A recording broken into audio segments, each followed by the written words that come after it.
Hi, this is Mike Sanclemente. Welcome to Stratogists.com's first 2011 webcast. It's been a while since I posted a webcast. I think it's been over a year, in fact, and such is life with a 2-year-old in the house.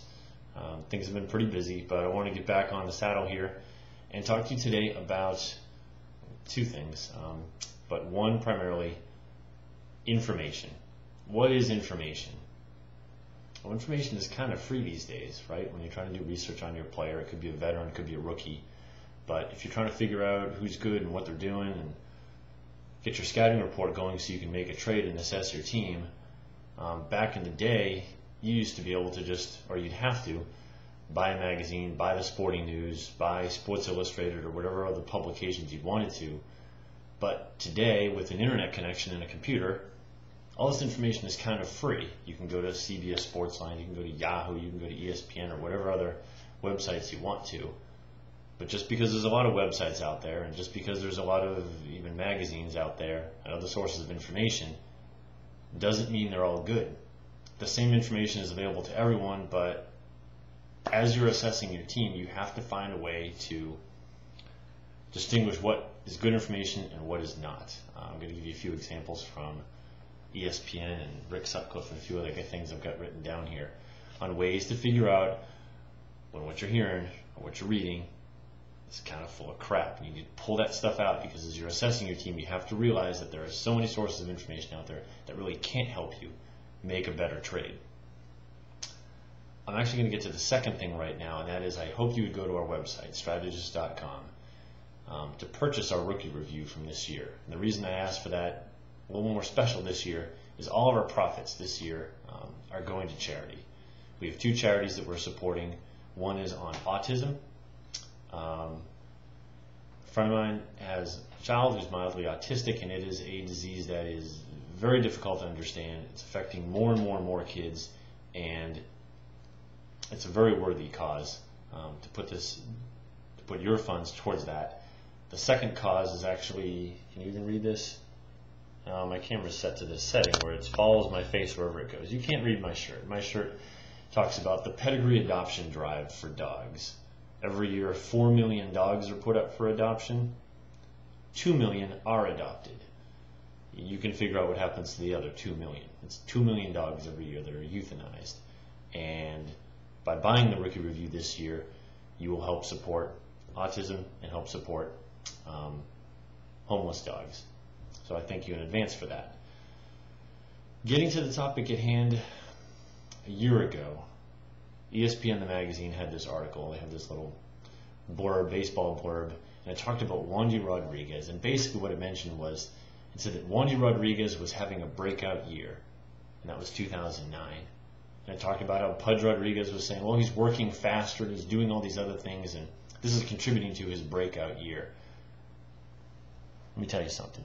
If you ever read something on Strategist.com that says that Wandy Rodriguez had a breakout year in 2009, send me an email and tell me that I'm full of crap and tell me that my site is worthless. I ask you to do that.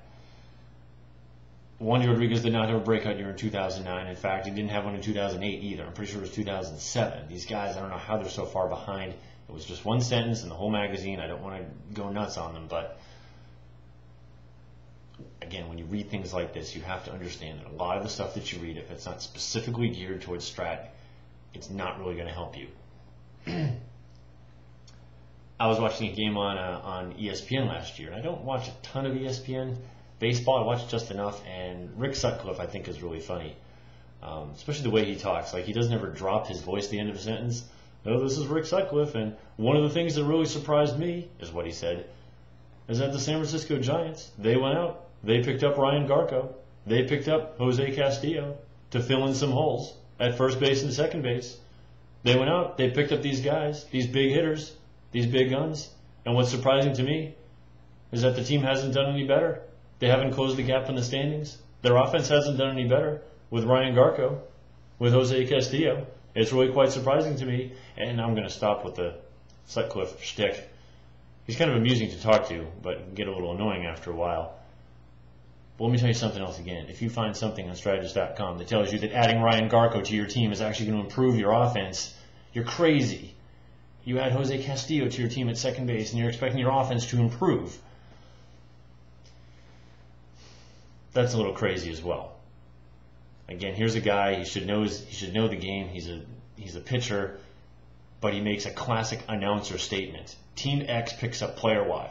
Doesn't matter if player Y is good or not. Just the fact that they picked him up, you expect the team to improve. Well, don't they realize they have to drop somebody to pick this guy up? Is he any better than the guy that they've dropped? Probably not. So there's a lot of issues there when you're listening to announcers. There's plenty of room there for people who just really don't know what they're talking about. Last summer, Scott Hairston was traded from the Padres to the A's in the middle of the season. And I've owned Scott Hairston since he was a little baby, since he was a second baseman with the Arizona Diamondbacks. And I've always wondered what would happen if he played a full season in center field. He always plays just enough left field and gets hurt just enough to manage a 4 in center and nothing more. Sometimes he'll get a 3 in left. And I was like, one of these years, he's going to get a 3 in center. And the second that he does, I'm going to flip him. I'm going to trade him somewhere else. So I was eager to hear a lot about the trade, especially where he would play defensively. So I logged on to MLB.com, which I normally don't do because I just feel like a site that is by and for and of the MLB is not going to give an objective viewpoint on a lot of the things that go on. I mean, they can talk about how great this player is doing and that player, but it's not going to do too much more than that. So it said, Bob Smith is here to break down, click here for a video and Bob Smith will break down the Scott Hairston trade. This is the sorriest excuse of a breakdown of a trade I've ever seen. And it's typically, guys, I'm not negative. I'm really not. There's a lot of media outlets out there, a lot of sources of information that are pretty good, but there's a lot of them that are very prevalent and very commonplace, that are in your face. They're easy to access. We're all reading them. Yahoo.com, ESPN.com, ESPN the magazine, MLB.com. But there's so much stuff out there that is just worthless. There's so much that's worthless. I really hope that we all make an effort to understand what is worthwhile and what isn't.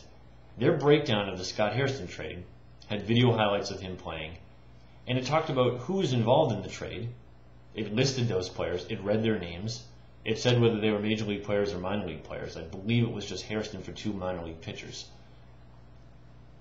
They read off Hairston's lifetime statistics. He had a lifetime 100 homers, or he had a lifetime 250 RBIs. In 1,300 career at bats, he has, I don't know what the math works out, 313 hits. Are you helping me break down the trade? No, you're not. You don't even say, they didn't even say what level of minor league play the pitchers were at. They didn't say whether they thought the pitchers would contribute later this year and be called up to the Padres, who were in a rebuilding year last year. They said nothing about where they thought Scott Hairston might bat in the Oakland order. They said nothing about where Scott Hairston might play in the outfield. They just said that they got him. I mean, this was before they fell in love with Rajai Davis, so he had a shot at playing some center field. They said nothing about that. This thing went on for 2 minutes. I don't even know what the guy was talking about, but if you break down a trade, you should break down a trade. Don't read the trade to me and read his lifetime stats. I can find that elsewhere. If someone breaks down a recipe for chocolate chip cookies, you don't read to me what the ingredients are. You tell me, well, this approach actually incorporates some French influence, or this is the fastest way to make it, or this recipe here has more yeast and less sugar. And give me some value add if you're going to say you're going to break something down. I was extremely disappointed, and I probably have never gone back to MLB.com again. More recently, Major League Baseball playoffs. I saw an article on Yahoo.com that Roy Halladay's no-hitter makes Phillies fans forget Cliff Lee. It makes the trade of Cliff Lee and the acquisition of Roy Halladay, it justifies it. And I had to laugh at that as well. A no-hitter is a perfect thing for the media to grab onto. That is meaningless to you and I. Yeah, I know. It's the postseason. The postseason has no impact on strat cards. I get that. But to think the next time I read about this writer, I'll remember this fact. I'll remember the fact that he thinks that a no-hitter is worth one game, one no-hitter, completely justifies trading Cliff Lee. I know you replaced Cliff Lee with Halladay, and I know it was Halladay who had the no-hitter. But wouldn't a complete game 2-hit shutout be worth exactly the same as a no-hitter? You just want to win one game of the playoffs, and that's how they did. And to think that one game like that, yeah, it was a no-hitter. Oh my God, it's awesome. It's a no-hitter. Yeah, it is, but it's just one game, and one game alone cannot possibly justify trading a single player. So I'm not here to say whether it was getting rid of Cliff Lee and picking up Halladay was the right thing or the wrong thing. That's not the point. The point is this guy went out on a limb and wrote a whole piece on just how this one no-hitter completely justified trading one guy and picking up another. And that, to me, I think is kind of false. The following day on Yahoo.com, there wrote an article about Game 1 of the Yankees and Rangers, and they said, Rangers bullpen failed, and that's a bad sign for the Rangers. Well, yeah, I think we all could figure that out, and I read through the article and I talked about how the Rangers bullpen this or that. So the Rangers bullpen, which was pretty sweet throughout the year, actually, it did pretty well in the first round against the Rays. Now all of a sudden, they allowed 6 runs, in the last 3 or 4 innings to the Yankees. That's not good. But if they were good for 162 games, they'll probably recover, as they did tonight, actually. But shouldn't it be more disturbing that CC Sabathia only pitched 4 innings against the Rangers? And by the way, this isn't me zooming in and out. I apologize. I put it on a setting that I thought would be helpful, and it's not. Put my webcam on a setting that's not helpful. To me, the next time I go to Yahoo and I'm reading an article, I just have to know that half the time that I'm going to read this, it's just going to be your typical writer putting forth your standard fare from any article. A writer puts together a viewpoint and then dresses it up with facts to surround it. Yes, the fact that they blew a 5-run lead is not good for the Rangers or their bullpen, but a much bigger concern is if CC Sabathia can't be a workhorse. Isn't that a bigger concern for the Yankees than it would be for the Rangers? Sabathia will pitch again unless the Yankees sweep, he won't pitch again. But in that case, he'd be starting Game 1 of the World Series. He's probably going to pitch again. Well, now he will because the Rangers won today. So he's going to pitch again in the ALCS. If the Yankees win it, he'll pitch once, twice, maybe 3 times, right? In the World Series if they make it that far. I just feel like it was the wrong issue to highlight. And when a bullpen does well for 162 games and happens to fall through in one game, you really just shouldn't overreact, basically.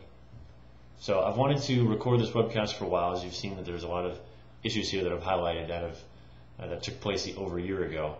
But I just feel like as a Strat manager, you have to understand what information is out there that is worth looking at and what is not. And there's plenty that's not. I hope that all the stuff that you see at Stratogists.com is stuff that you do like, and we try to be pretty hard-hitting. I don't put a lot of content out there. The stuff I put out there is mostly free, except for the rookie review. But the reason that we don't put a lot of stuff out there is that I want it all to be good. I want it all to be real. And I appreciate you visiting our website, and I appreciate you listening to me. Again, this is Mike San Clemente with Strategist.com, and I hope for more webcasts for the rest of this year.